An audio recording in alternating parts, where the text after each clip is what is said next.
Magandang araw sa inyong lahat. Si Jerry Puto ng The Beneficio Club. Sa araw ngayon, tuturuan ko kayo kung paano mag-open ng account sa PhilStocks. Punta lang po kayo sa www.philstocks.com. Welcome sa website ng PhilStocks. Ito ginagamit ko sa day trade ko. Kasi madali siyang gamitin. Kung may mga katanungan kayo, pwede kayong mag-click dito sa frequently answered question nila.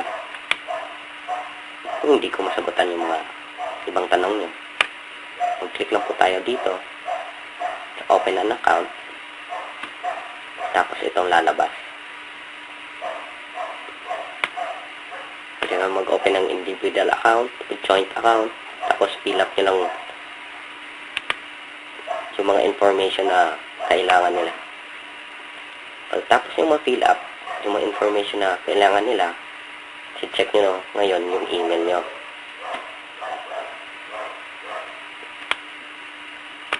Check nyo yung inbox. Tapos, ito makikita nyo. Ito pinaka-importante. Yung email na to. Kasi dito nakalagay yung username mo, tsaka yung temporary password for 7 days na trial mo. Pakibasa lang po lahat yung mga details na nakalagay dito, tapos paki-download lang yung dalawang attachment na to. Kung hindi nyo po ma-view yung attachment na to, paki-download lang po yung Adobe Flash Player, tapos lagay yung system nyo dito kung anong ginagamit yung browser. Tapos dito nakalagay ang mga details na nilagin nyo dun sa pag-sign up nyo kanina. Ang pangalan nyo, address, pipirmahan nyo. Pakibasa lang po lahat ng mga information dito, especially dito, terms and conditions nila. Ito yung mga documents na to, yung mga kailangan mo para ipadala sa kanila para makapag-open kayo ng account.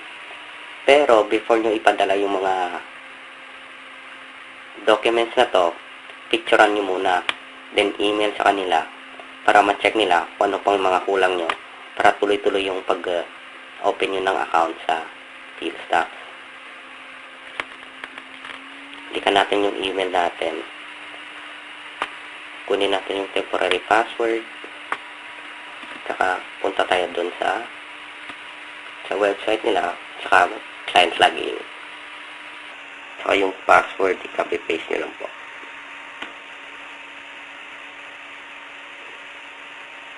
And welcome sa 7 viewing days trial account. Ito yung ginagamit ko sa day trade ko. Ito kung saan yung ticker. Ito malalaman mo kung anong stocks yung may transaction sa araw nito.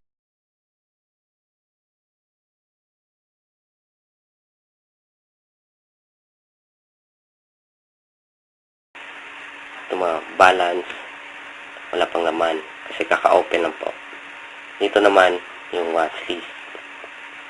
Tuturo ko po sa inyo kung paano gumamit nito. Ito, portfolio, buy, button, sell, add funds, yung orders.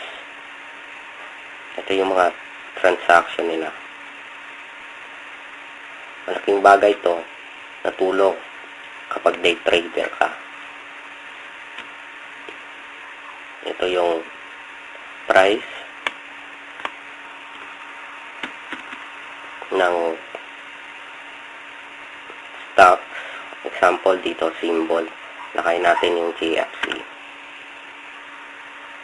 Ito yung price ng JFC. Day high, low. 52-week high, low niya. Buyers, ganun.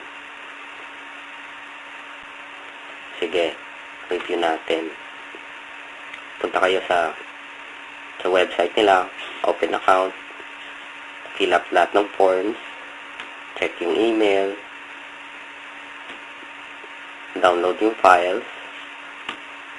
Kung hindi ma-view, download kayo ng Adobe Flash Player. Then, kunin yung temporary password, login, yun, ganun nakadali.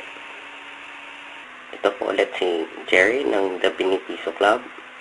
Please visit my website, like and share. Join po kayo sa Facebook club namin. Follow ko sa Twitter at saka sa YouTube para may mga videos ako doon sa day trading. And magandang araw ulit sa inyo.